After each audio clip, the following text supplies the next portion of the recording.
I spent an entire minute just trying to get everything all in order, and I don't know what I was expecting or what I'm thinking, so let's just move on from there. Hello there, everybody, and welcome to part 53 of Pokemon Sword. On the last time with Pokemon Sword, we caught our legendary mascot, and we concluded the story. And now, today, we're going to see what the Galar region has to offer. So, the next few videos are going to cover everything that's left to do in the Galar region before we head off to our post-game adventures, aka our DLC adventures. So our second trip around the world begins at Postwick at Leon and Hop's place. You know, the last time Lee came round, he actually took his time to enjoy a meal with us. It's been ages since I've seen him like that. Maybe we should all get together for another barbecue sometime.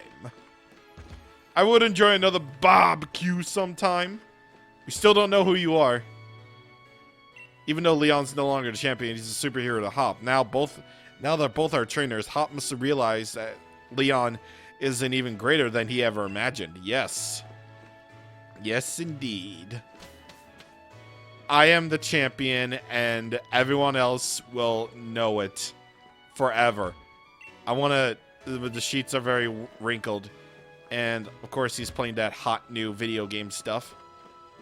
And also, I didn't even know she was even there. Although Leon is no longer the champion, he's still very busy and hardly ever comes back.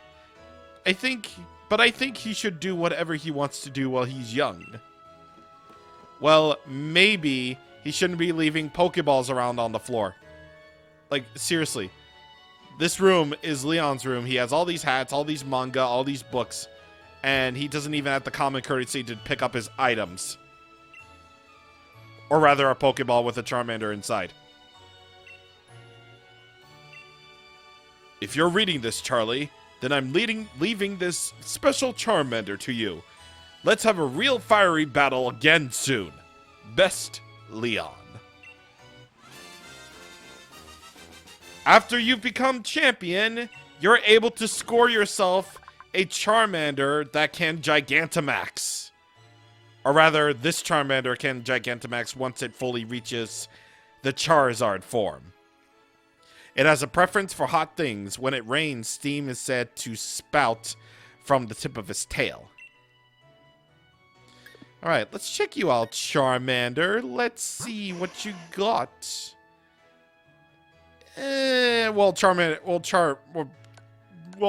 Charizard's more of a special attacker anyway. Okay, well, I'm gonna keep this around. And you know what? No. I'm gonna freaking show you how good this is, how good these experience candies can be. Because, oh my god, I've gotten like 2 million of them. So I guess while we're doing this, I might as well just go over the Charmander that we got and the Charizard. Because, you know, back in the old days when this game was being hyped up or whatever, everyone was hating on Charizard and all the Kanto Pokemon because they got the cool new Gigantamax forms or whatever. They got the cool transformations. And it was all trending on Twitter for like almost a full 2 days. Well, joke's on you because Charmander is still one of the best fire starters out there. Yeah, despite the fact that flying is not really the best type because of the advent of, you know, Stealth Rock still being a thing, Charizard still hit. Man, Charizard still hits because it's got the special attack to back it up. It really does. And, yeah, it's pretty dang cool that even after all this time, statistically, this is still one of the better starters out there. Like, if it's not for Pokemon like, you know, Infernape or, you know, Decidueye or, you know, Cinderace, you know, any one of those guys, It's definitely the old classic Charmander family that still holds the distinction of being some of the best. They're the OGs, you know? They are the OGs. I'm literally just doing this to fill out my Pokedex, by the way. And also to possibly maybe have Charmander on my thing, like, or Charizard. It spits fire that's hot enough melt. I can't even talk, dude. I can't even talk. Upon evolving, Charizard can learn Air Slash. We're gonna get rid of Slash for that. And yeah, you would think that Leon would have been the unbeatable champion had it not been for Charizard. Well, there's a reason for that, because Charizard's special attack is still really awesome. I don't know why y'all are being all like, ugh, Charizard gets everything, and they did not. Well, joke's on you. Joke's on you. Now, as for its Gigantamax move, G-Max Wildfire, well, there's something I actually didn't really mention about G-Max moves. Well, G-Max moves, they're all tied to a specific move, I believe. So, if you'll allow me to look up the information really quickly. Well, I suppose it doesn't really matter anyway, because, well, I guess the moves don't really matter? Which is all well and good, yeah. Flare Blitz. Ooh, it's got 163. Yeah, see? You see this? You see this? I am effectively, like, grinding up in, like, seconds, which took, like, a millennium in the older games. Like, literally, last generation, it was just, like... Yeah, literally last gen, it was just like, you know, you had to train up your Pokemon in a very specific way. Well, joke's on you. This game totally eliminates the need for grind. Totally eliminates it. And y'all hate this game. Here at the Pokemon Lab, you'll see Professor Sonia and Hop working. If it isn't Charlie, Hop's been studying pretty hard, surprisingly. I'm sure he'd be glad to know you dropped by for a visit. Heck yeah, dude. What about you? Charlie, I'm gonna give it my best with my studies. It's not easy, but it's still great fun. I'm sure it is. I like this office. Like, this office is pretty cool, and I want an office slash home like this. Except I want it to be in a studio. My dream of being a studio. On the gigantfication of Pokemon. While the general principle holds that Pokemon grow stronger and larger by evolving, it is also true by simply making oneself appear larger is another survival strategy with merit.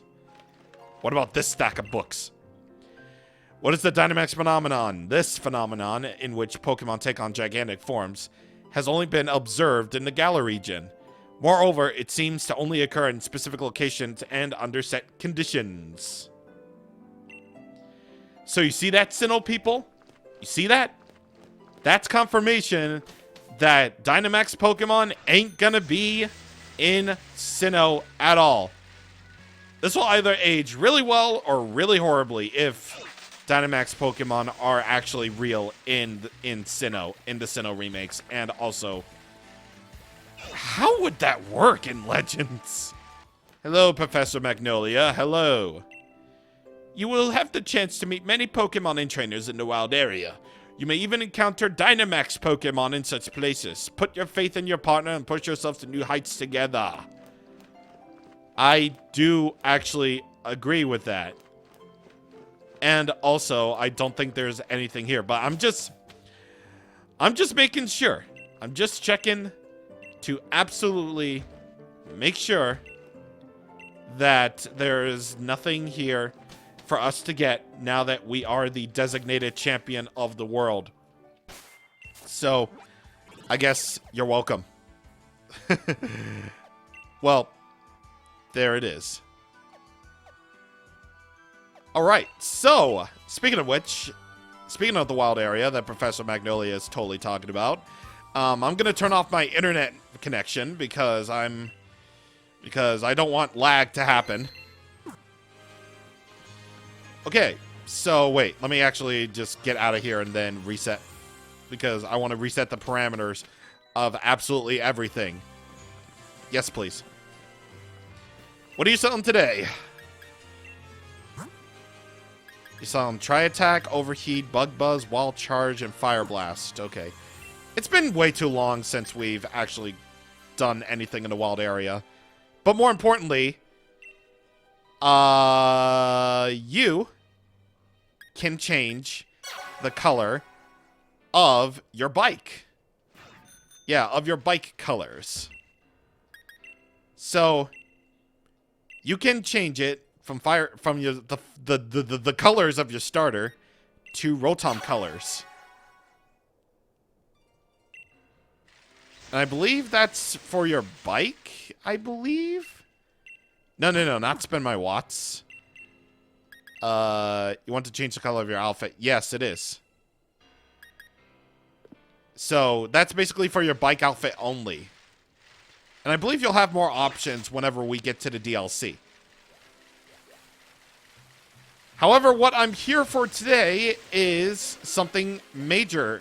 Something majorly has changed in the wild area now that we have become the much sought-after champion position. So you might be thinking this is just a regular Bumblebee fight, right? Well, A, I have the brilliant aura going on. However, now every single Pokemon that you find in the wild area is now at level 60. So probably the reasons why I've been getting some Wonder Traded Pokemon that were level 60 is because other trainers who have become the champion, or other people who have already become the champion, have had, you know, access to this thing. And you're able to get watts, too. Ooh, okay. So, let's gather up these watts here. So yeah, it doesn't really matter where you find them or what you're doing. No matter what, you're going to be finding wild area Pokemon. Well, you're going to be finding Pokemon at level 60 always. It doesn't matter if the beginning area was at like level 5 to 10 or whatever. Now with this, every single Pokemon you encounter is going to be at level 60. And speaking of Pokemon that we haven't got yet, hello, Cramorant, you you freaking duck. You duck bird. I haven't got you yet, and you're at level 65, but we're gonna get you.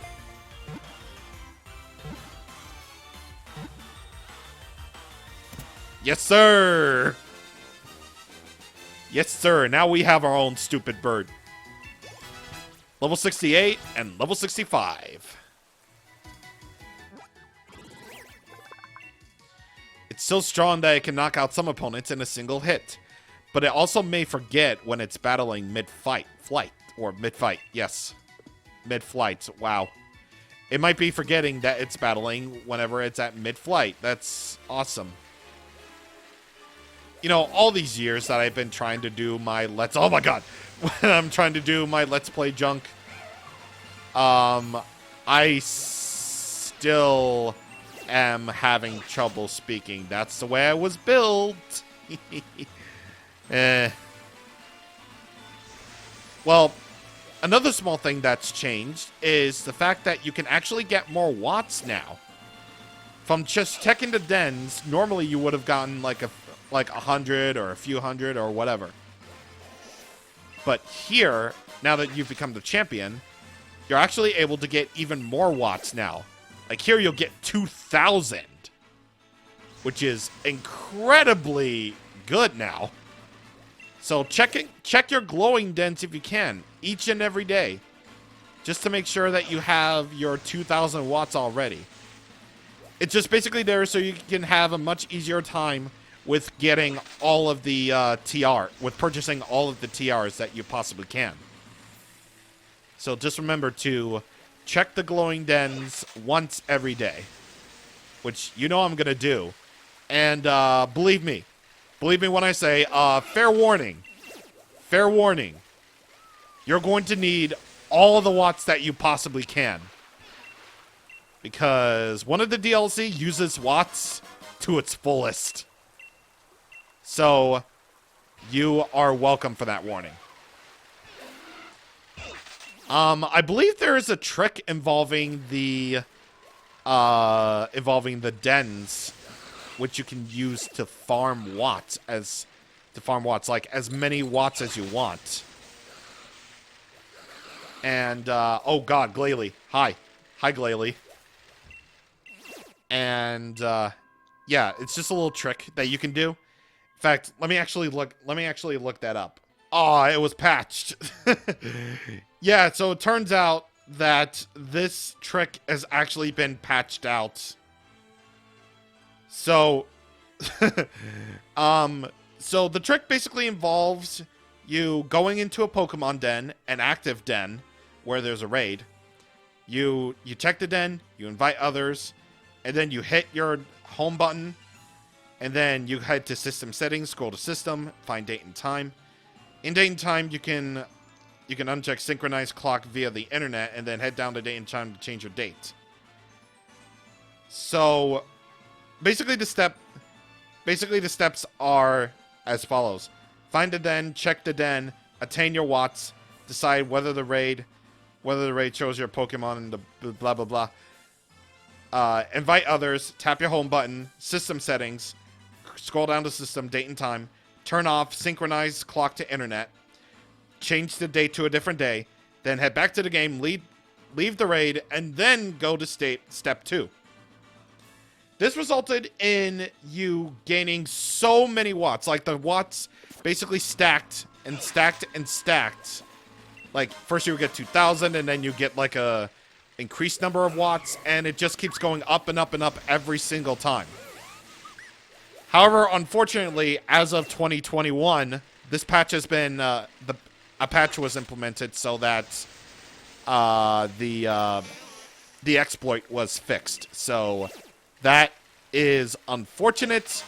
A good way to farm the watts, because there was, again, one of the DLCs uses it to its full extent.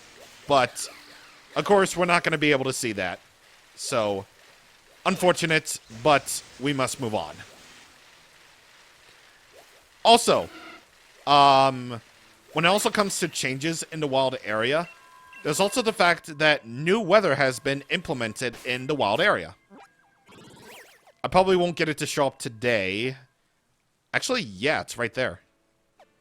It's at South Lake Millock, but I want to go to a place that's further up. Nah. Okay.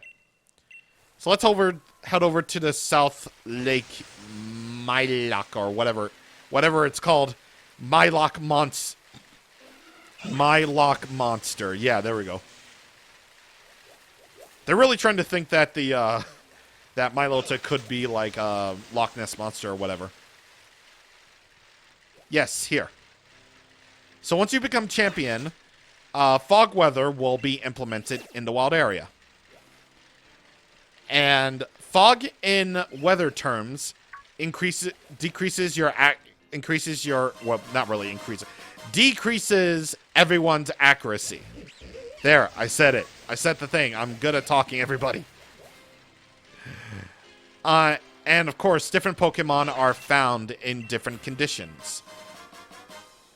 So, yeah. And in the case with the Lake of Outrage, the fog weather will... Well, actually, no. What does it actually do? No. I don't want to catch that. Okay, I want to get a Ghastly.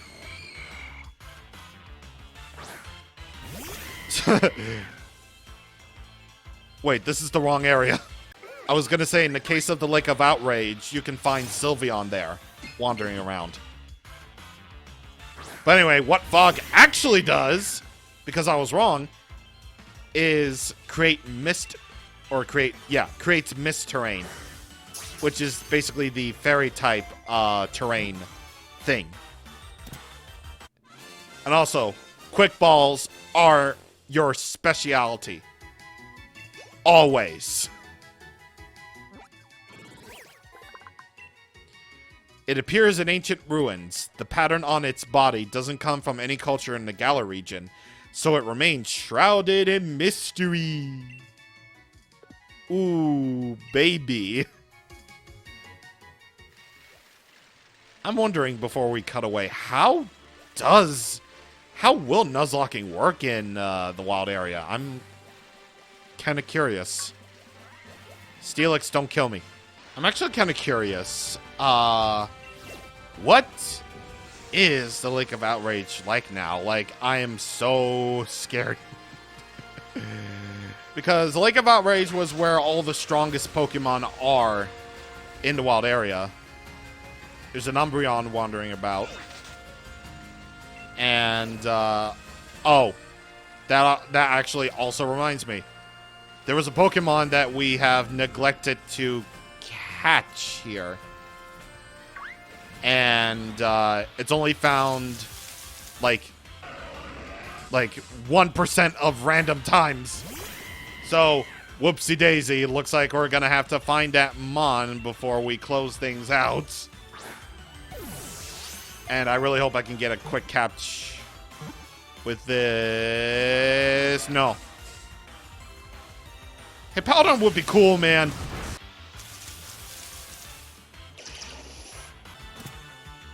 Hey, guess what I just found out? I just found out that Dragapult's beginning evolution called Dreepy is only found at the Lake of Outrage randomly 1% of the time or 2% of the time, depending on if it's overcast weather, thunderstorm weather, or fog.